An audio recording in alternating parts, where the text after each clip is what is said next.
peace cannot ever be won by bullets.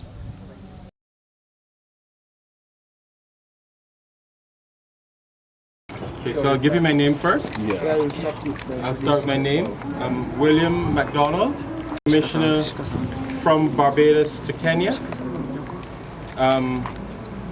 Also, as you know, Barbados is a CARICOM nation, as is Haiti, so we're in the same grouping in the Caribbean. So we have a common destiny, a shared past, and a joint future.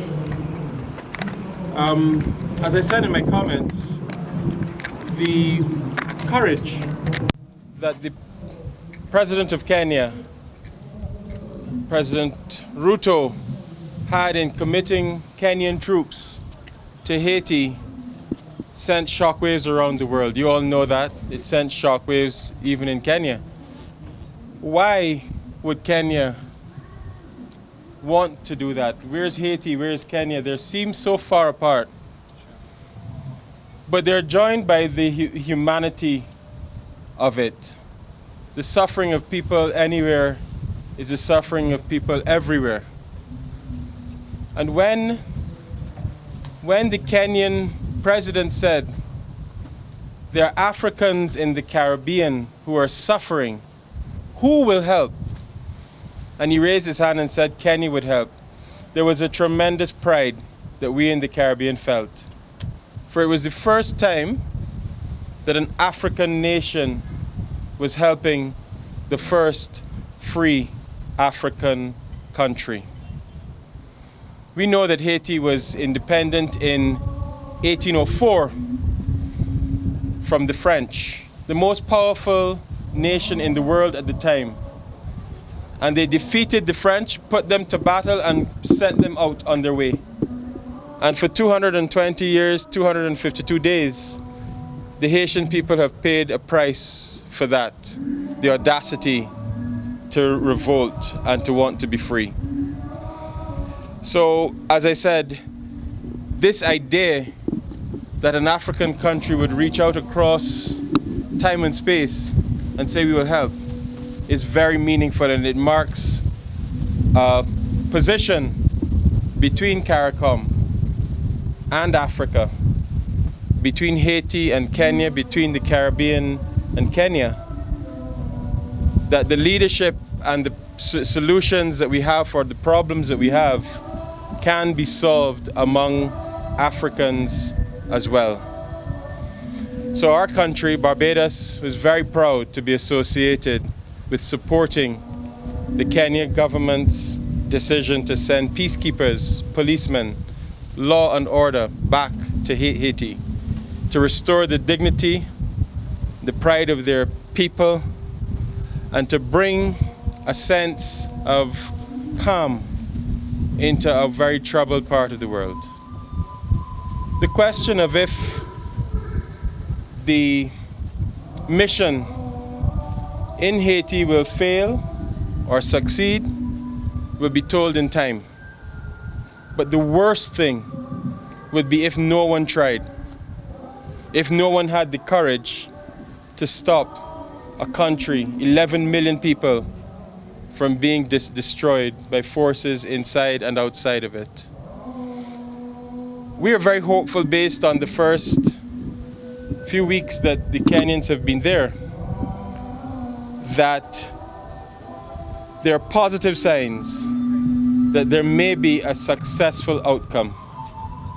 I have always believed that when Haitians see Africans venturing to them with empathy, with care, with kindness, that they will respond in a similar manner. It is not another colonial power. It is not another win-lose. It is another brother helping a brother.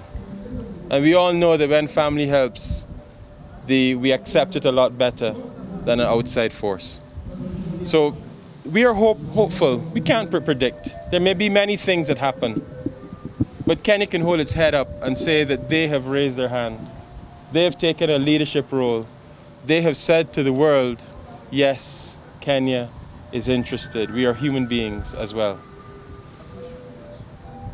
The Haiti mission comes at a time when Kenya itself is struggling with the North Rift, the northeastern part, and parts of northern Kenya. We are actually fighting bandits, we are fighting terrorism, and we are, as Kenyans, we are not stable militarily and even in terms of security. What will you see from Kenya sending its best troops to Haiti at a time itself is struggling? What will you think of that? I think that is an internal Kenyan issue. The president of Kenya is well suited to make decisions as to where he will send and deploy his troops. My observation is that we are grateful that the Kenyan president committed Kenyans to help. That is my observation. How and when the balance of where and why, those are decisions that are much higher than me. Psalm 131. These matters are too high for me. And I will leave it there. Maybe a message to other African countries or even international countries that would want to maybe push into diplomacy and help Haiti. What would you tell them? Because there's just a positive gesture from Kenya. What would you tell somebody? I think the stance that Kenya has taken has encouraged others to step up as well. At times we need to gather our courage. At times our courage isn't there all of the time. At times we need to bring it home. We need to call it and say, come courage, come and let's gather ourselves. And maybe as Kenyans settle as they get into Haiti, other countries, other African countries may want to also say, we wish to help. We wish to help. But there's always a chance that somebody has to lead. Leadership is not easy. Prime Cabinet Secretary said it's courageous. Good leadership is also courageous. It's being courageous into an uncertain place. So maybe others will, but Kenya for sure.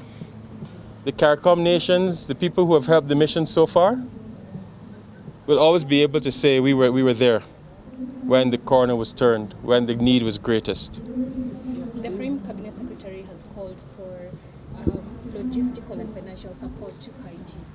I'm just wondering, has Barbados already submitted their support to Haiti, and maybe in terms of statistics, how much is that?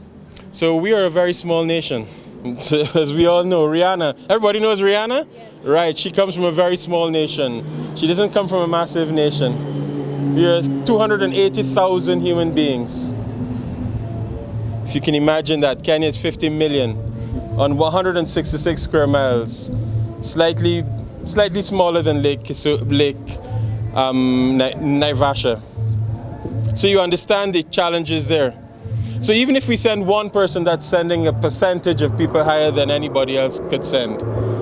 Barbados has never resiled from the obligation that it owes its CARICOM partner. From every mission, from the time that missions were sent, Barbados has sent support, has sent men, has sent women, has sent doctors, has sent people. We are fortunate in that none of them have died, that they have all come back home. But we can hold our head, indeed, in the Caribbean. Proportionately, we have sent some of the greatest support. But there are other people in the Latin American area. Chile has sent, Brazil has sent, Argentina has sent, and so on. We've all done what we think we could do. Barbados on this occasion, along with Jamaica, I think Belize and some other Caribbean people have given support in terms of not only bodies on the ground, but planning soft landing spaces for them to be sent forward. We've given logistics, other support as we can. We too face our own challenges. As you know, right now we're facing a hurricane season, which we need help with. If a hurricane comes, we need troops, we need people on the ground to be able to support ourselves.